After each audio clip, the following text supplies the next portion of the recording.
I'm Bob Short, and this is Reflections on Georgia Politics, sponsored by the Richard B. Russell Library at the University of Georgia and Young Harris College. Our guest today is former Georgia Senator and present-day community activist, Jimmy Paulk. Welcome, Jimmy. Thank you. It's the first time I've been described as a community activist. Well, that was my judgment. Oh, okay. Yes, yes. Fitzgerald, Georgia. I was born in Fitzgerald. I actually didn't grow up there. As a child, I lived in Ocilla. My father and grandfather were undertakers, and we had a funeral home in both towns. And before I went into grade school, we moved to Ocilla. So I grew up there. It's 9 miles down the road. Mm-hmm. I guess in a sense I grew up in both places. Went to school there until I was a sophomore in high school, and then I went away to Georgia Military Academy, which at that time was a military boarding school. In College Park? In College Park, suburban Atlanta.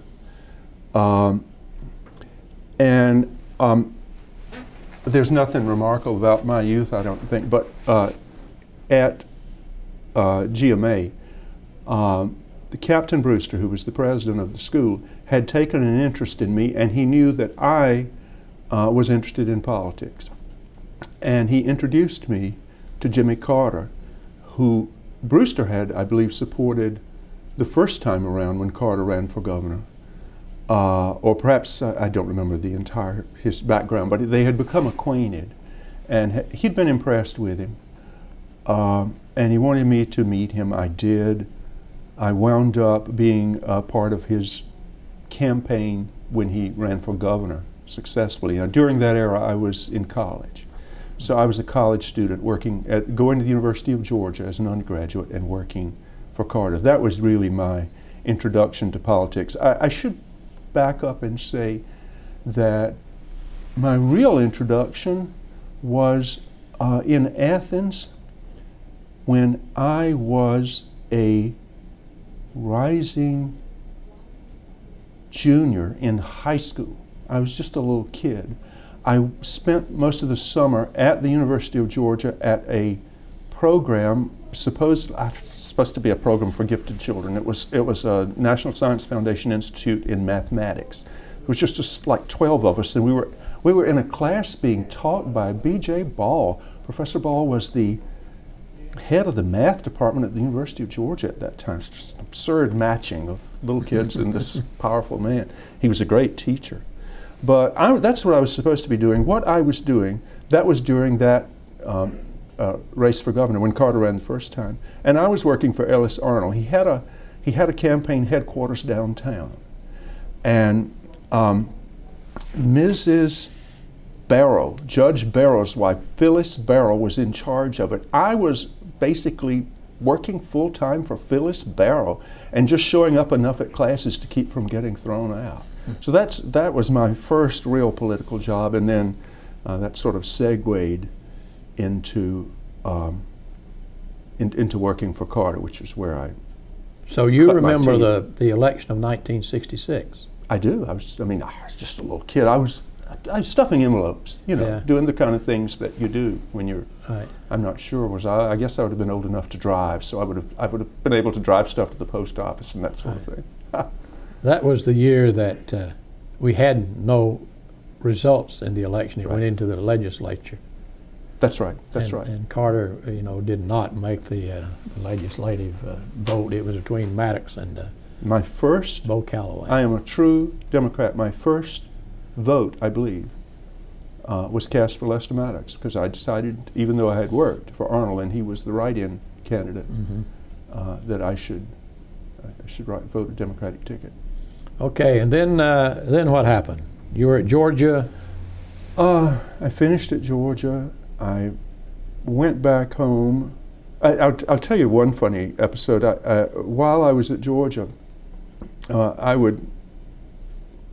don't know, for whatever reason, I would wind up getting invited to the governor's mansion.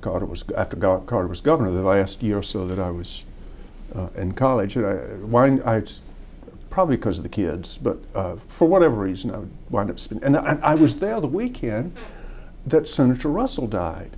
Now, I had barely met Senator Russell. He was certainly not somebody that I knew well. He was well beyond my orbit. But his funeral was a big deal. And obviously, I was there, so I had to be included in the funeral.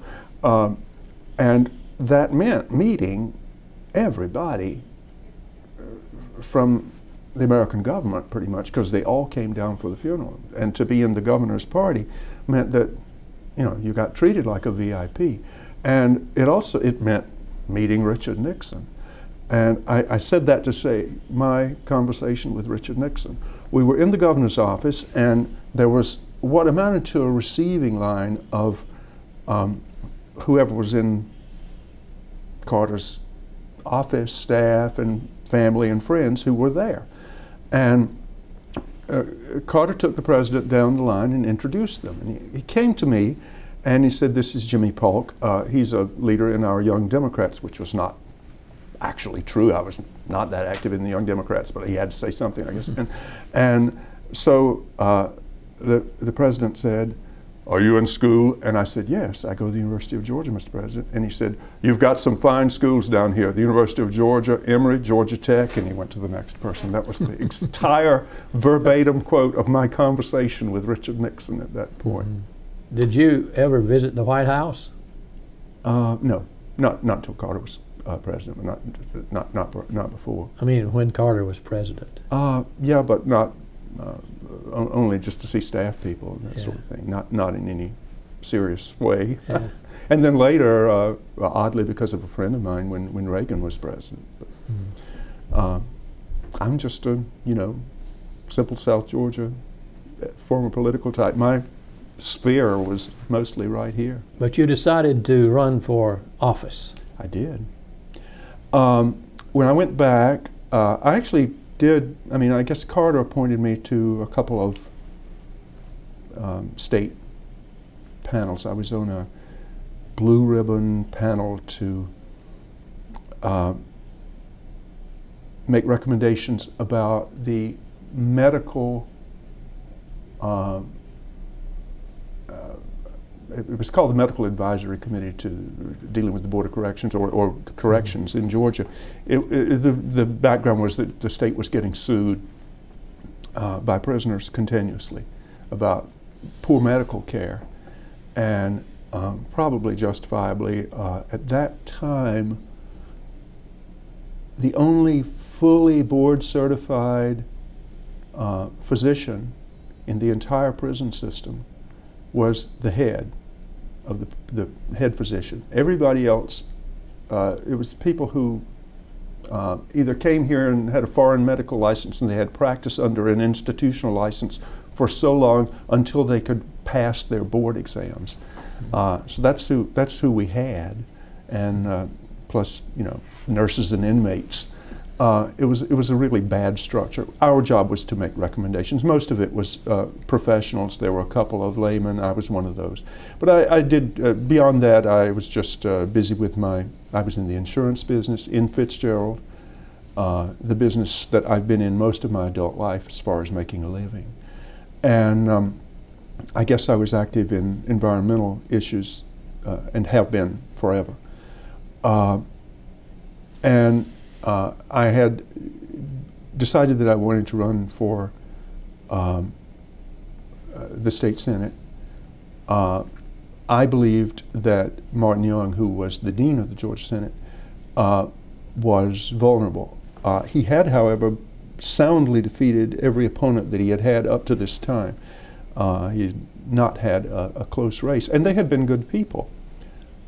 I went to see him, and I was trying to figure out when this would have been. I believe it would have been in 73 when he was getting ready to run for the 74 election. And I said, I want to run for your seat, and you know, are you going to step down? He had been talking about retiring. And he said that he was going to go run for one more term.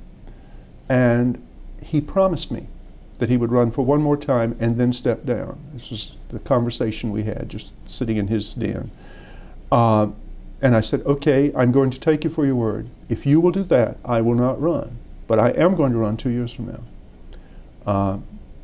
2 years later, he decided he wanted to run for one more time. We had that conversation again, and I said, I'm sorry, Martin. By the way, we were distantly related. I said, I'm sorry, Martin. I kept my word. I'm going to run.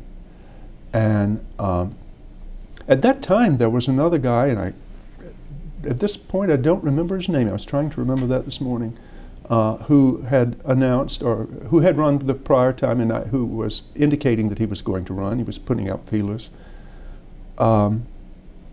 He ultimately withdrew, citing personal reasons, and which was a great relief to me, not because I didn't think that I could beat them, but because of, it would have probably forced to run off, and likely would have, and just the money. I didn't have any money. My problem was financial. I beat Martin with a total campaign expenditure, at least cash expenditure, of, I believe it was $8,200 or $8,300. This is in a Senate district that was 6.5 counties, almost 100 miles top to bottom.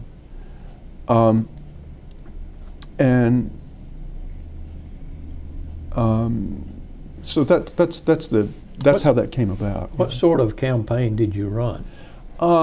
It was, and part of this was necessity, part of it was what I had learned at Carter's feet, I suppose, was very much a person-to-person campaign.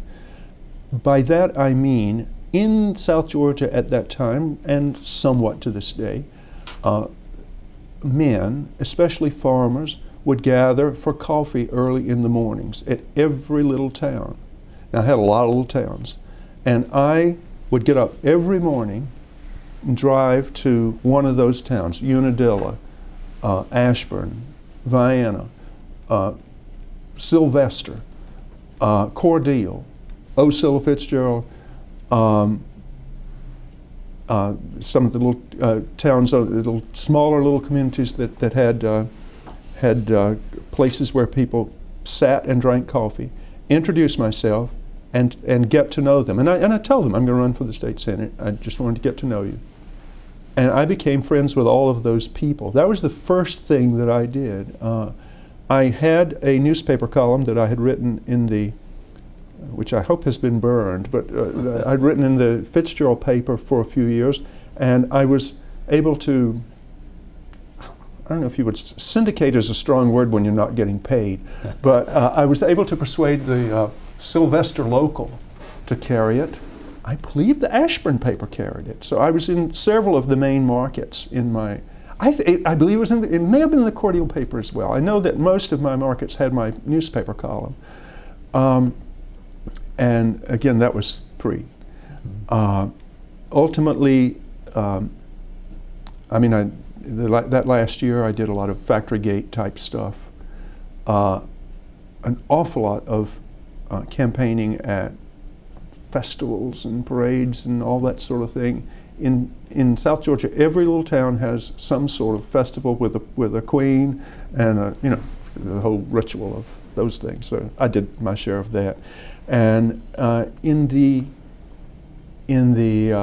summer of the actual leading up to the campaign, I did one mass mailing to every registered voter, a postcard, which was, I mean, it was such a new technique at that time that one of my counties,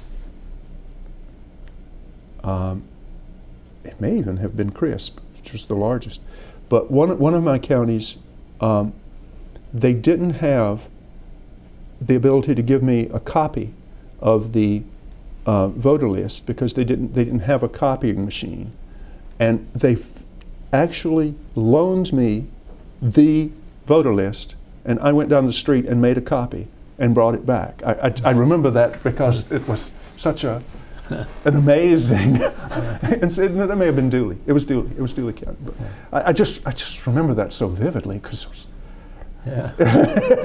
to entrust you with their list. There was no backup. And I also did some television commercials. There were no issues except for one, with one exception, which we'll talk about in a second. But there really were not issues. It was my campaign, and my slogan was, "You'll know he's there." Martin had been an odd figure in that he never made speeches. He was sort of an old classic backroom political type, really nice guy, well liked by everyone in the Senate, probably because he never asked them for anything. And he never had legislation. He was invisible to the people in his district, and he campaigned by the old technique of having community leaders in every little sub-community who were his backers, and they would carry that precinct for him. And of course, time had moved on. So that was how the campaign worked. But I mean, that slogan was everywhere, and that was particularly became a little bit more hard-edged at the end of the campaign. But it was never a campaign when there were no personal attacks, for example, on Martin. I decided early on that I would not get into any kind of mudslinging or that sort of thing against Martin, partly because, for strategic reasons, because Martin was a likable old soul, and there would have been a sympathetic rebound. At that time, politics was a lot more tame than it is now, to put it mildly. But also, it just wasn't me.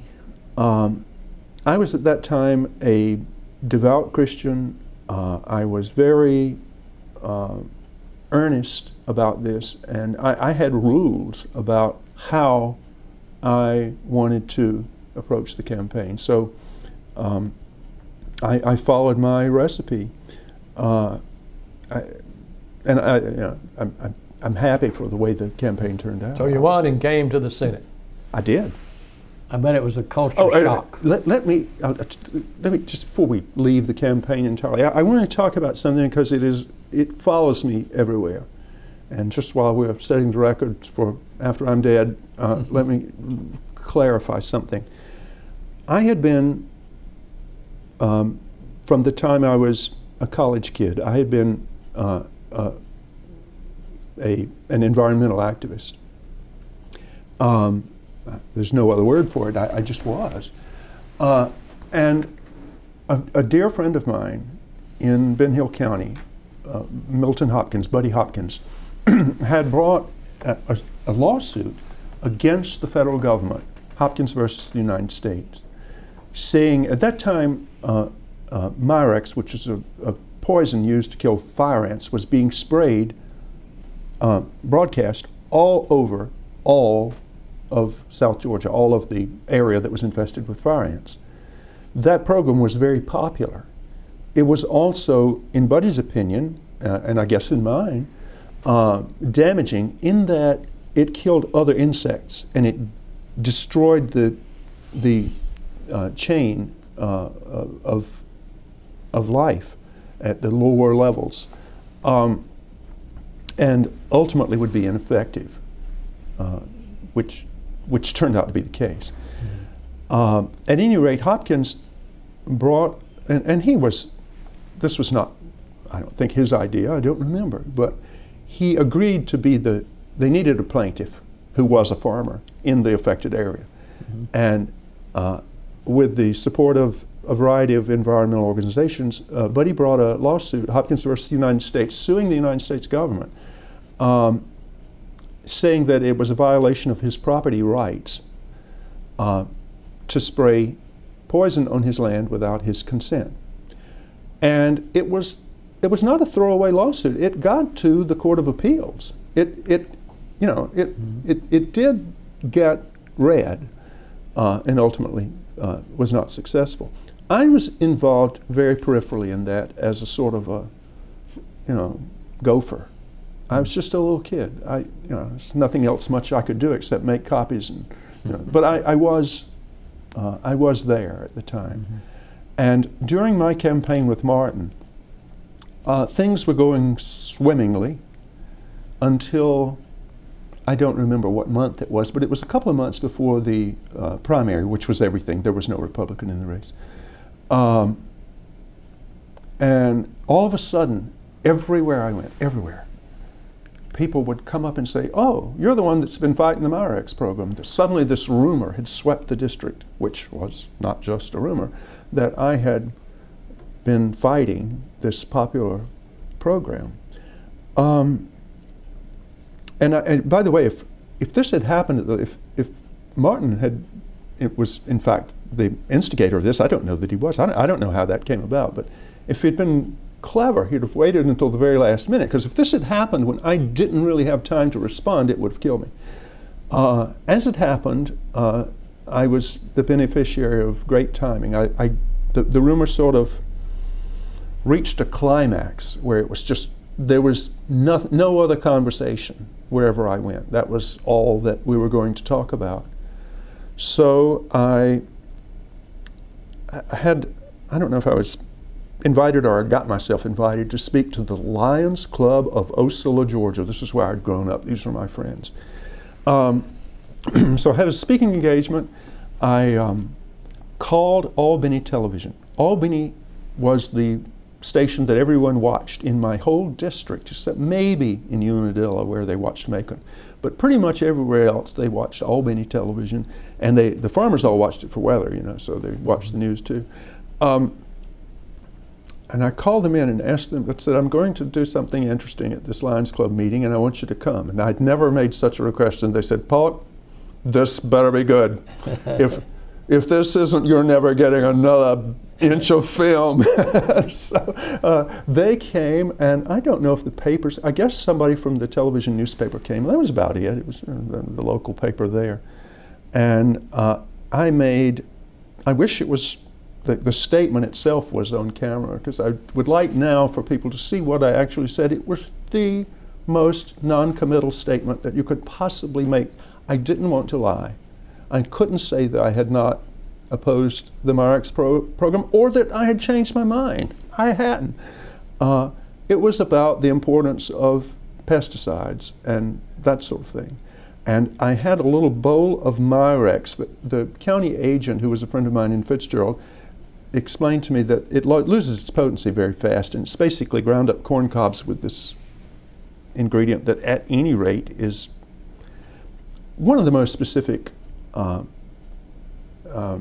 insecticides you could have. It only targets a certain type of animal.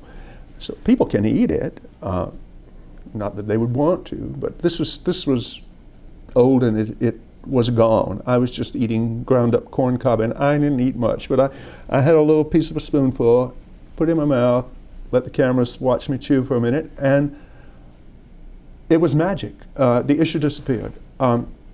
The farmers laughed for a week or so, and then we got on and talked about other things. And it never came up again, except that I have heard about that episode for the rest of my life, as if I had crashed into the Senate as an opponent of modern agriculture, I'm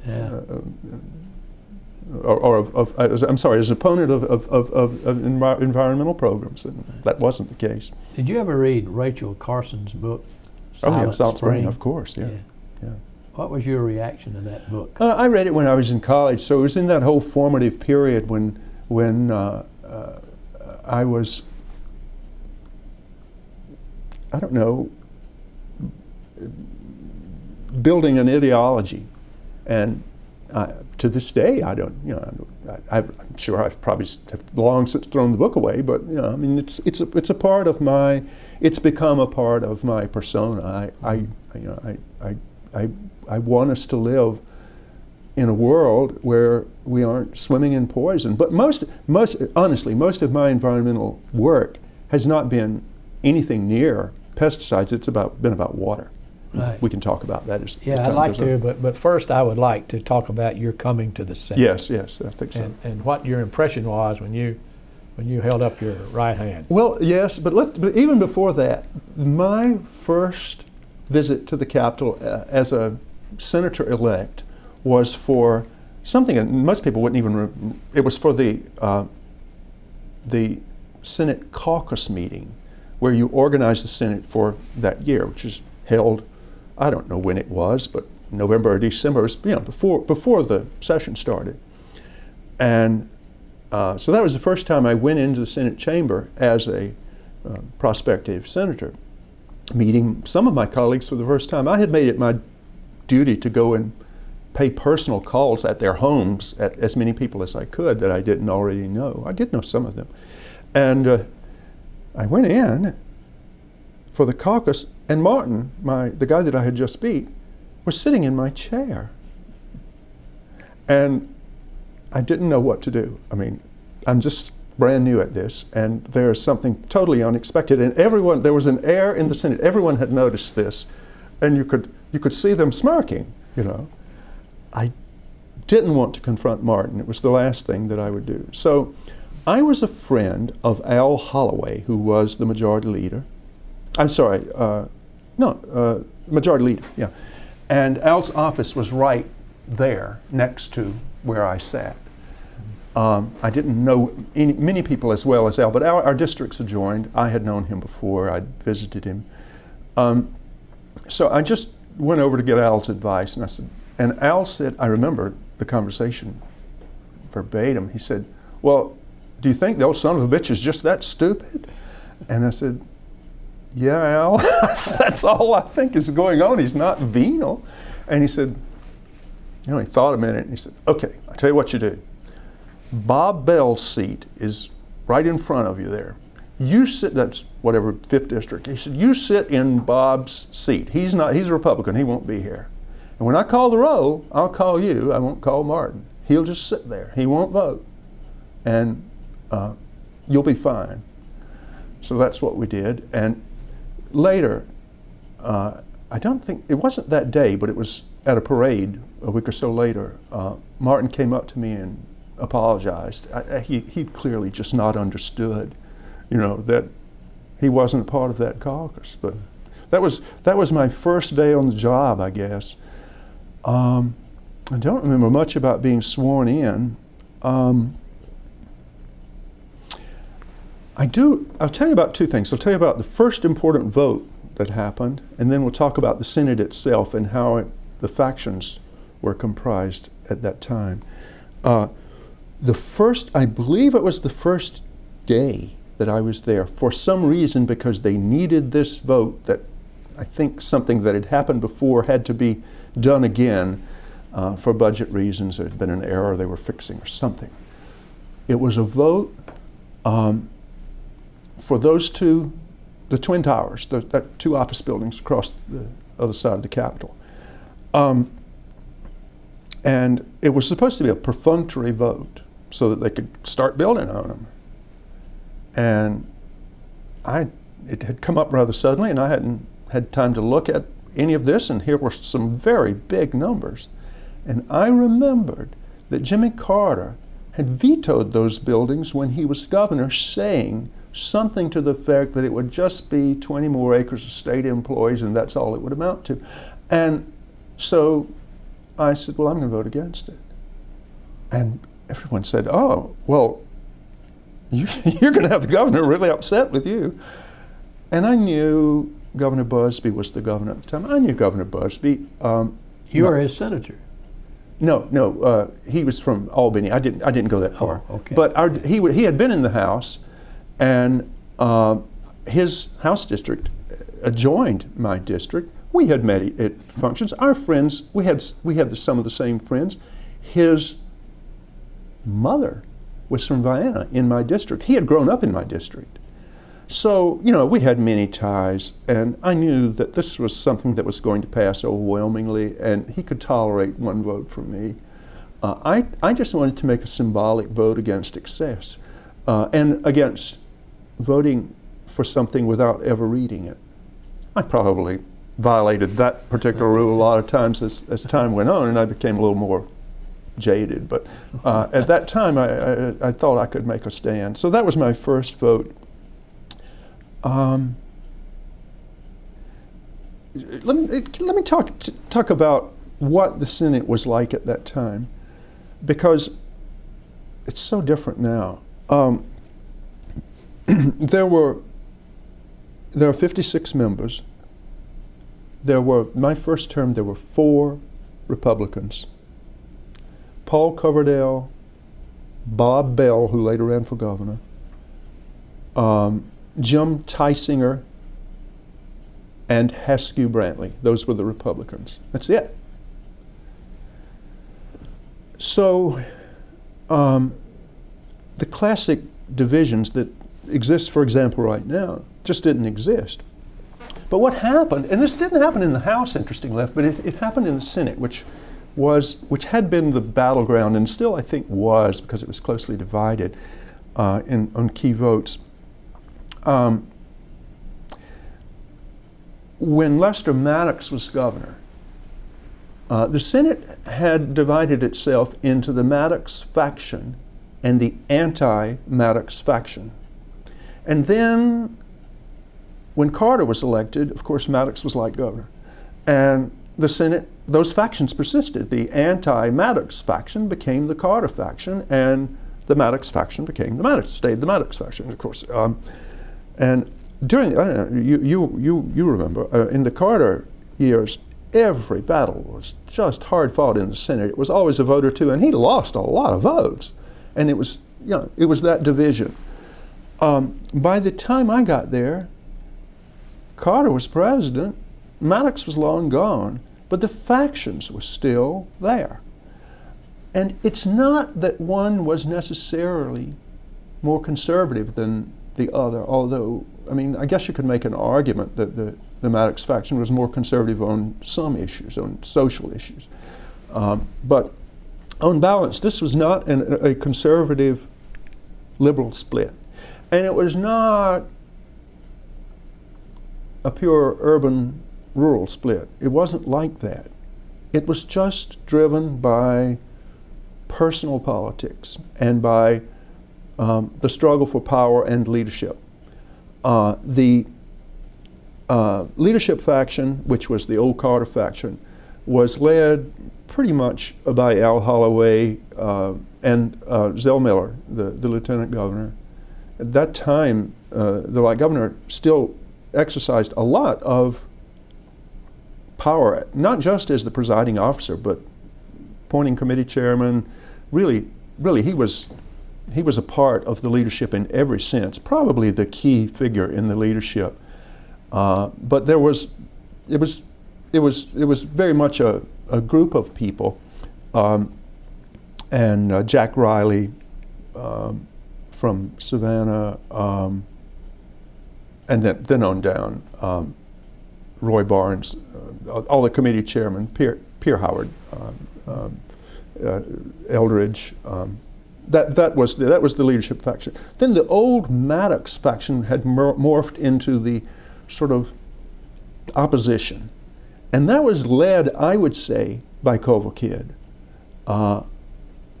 He was certainly an important figure. It depended day by day on what the issue was, who really was leading, but Culver was often the leader. Other figures in that coalition were Joe Kennedy, who later emerged as the leader of that group when they took power, which was after I left. After I left, it all went to hell. But Hugh Gillis, looking at my notes so I don't leave people out. Tom Allgood later became, I think, a part of that faction. I'm not sure at that time. Tom was more of an independent, I would say. I identified with the leadership faction, the old Carter faction. My loyalty was there. However, like pretty much everybody in that faction, I had the ability to vote whichever way I felt. We were, most of the people in the Senate when I was there were very conscientious about when they voted on issues. People sat in the room and listened to the debate. You could see a bill's fate change during the debate in the Senate. You could see people asking questions and changing their mind. It was that kind of a place. And I'll leave it at that. But I also would say I was a member of Culver Kids Committee, the Select Committee, the Senate Committee on Economy, Reorganization, and Efficiency in Government. Now, this was a committee that had been created, I believe, when Maddox was governor, in order to circumvent the other committees and to give Culver a power pulpit. I probably was put there as a loyalist by Zell. I'm not sure that I always performed like he expected, but I guess on most of the big issues I came through. But that was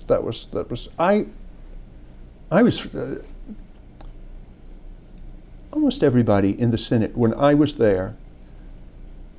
We were great friends with each other. I had great respect for most of my colleagues, not all, and some of them I would qualify it, but most of them were very dedicated people. Most of them were honest. And if they got beat, they would just go home. That's how they felt. So that's where I fit in. Tell us about Culver Kid. Well, Culver was a charming man, and that just is such an understatement with Culver. Everyone fell under his spell. Even, I remember when he died, Jimmy Carter making comments. Even Carter, who had done battle with Culver on a daily basis pretty much the whole time he was in state government, enjoyed him. He was very funny. He was probably, of all the people in the Capitol, Culver was the one, even including the lobbyists, Culver is the one that I probably would prefer to go on a trip with, He just was entertaining. There was a ribald element to him. He would say things to people's wives that no one else could get away with, but people expected it with Culver because he was Culver. He had a bar in his office, which was like 2 doors down from the Senate chamber. And the liquor was in a drawer that was captioned "toxic wastes" in a file cabinet. And you would go in and get a drink. But the problem was that every cup, the little plastic cups that you got out, were the kind that you get from a vendor, they were all imprinted. Culver had everything in his office, little cups, little stirrers, little napkins. Everything was imprinted with the words, "Take, but don't forget." And you knew that you were selling just a little piece of your soul every time you had a little drink in that office. Now, that bar had gotten Culver into terrible trouble one time back when Lester was governor. You remember. Lester had accidentally wandered into Culver's office at the wrong time, and everyone was drinking. And Lester, being Lester, and completely out of control of anyone, although if anyone controlled him, I would suggest that it was Culver. But Lester denounced Culver, and Culver's office referred to Culver's office in print and on television as a den of iniquity. And it took a while for things to be patched back up. But the bar didn't get closed, not while Culver was alive. Culver had had some run-ins with the law about,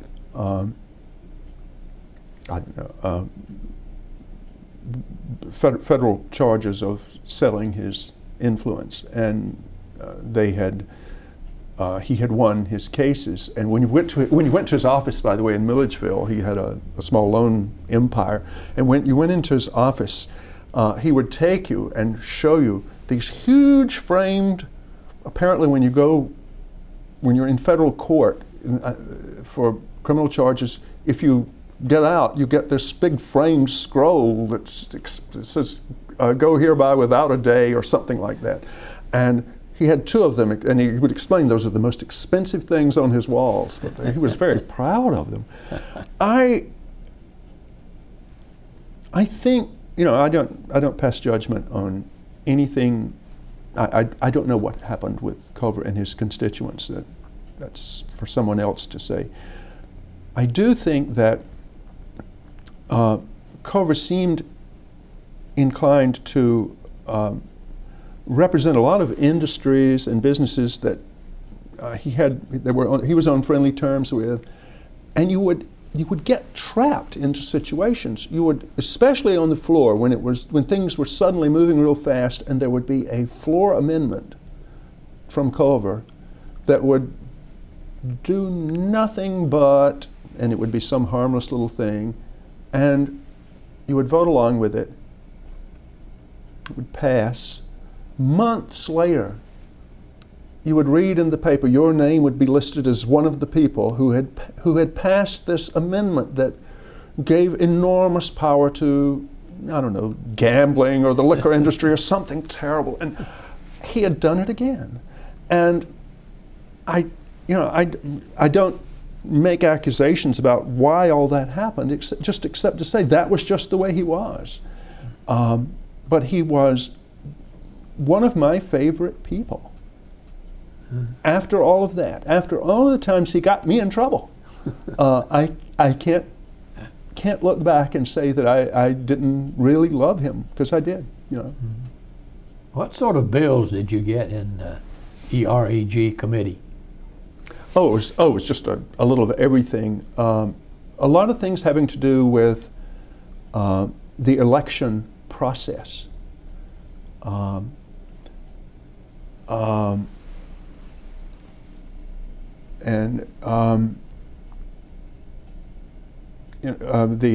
ballots and, you know, all that sort of thing, the rules of elections. I mean, it had a broad mandate, and I think that Zell, by the time I was there, Zell would send things to that committee that he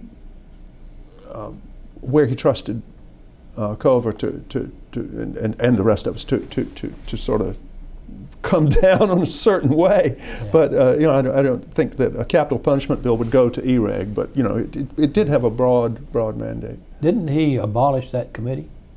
And not while I was there. Really? I think he abolished that committee later on. Yeah. That committee had subpoena power. Yeah, that's right. Which is very unusual. Yes, that's right. That's right. Yeah. Yeah. Particularly with Culver as the chairman. I don't remember us subpoenaing anybody, but it's possible that we did. I mean, we dealt with all sorts of things, like we'd get into licensing issues, that kind of stuff.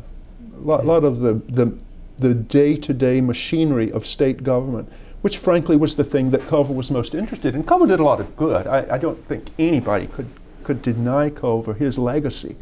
He introduced more bills than anybody else, by far, except maybe the governor's floor leader.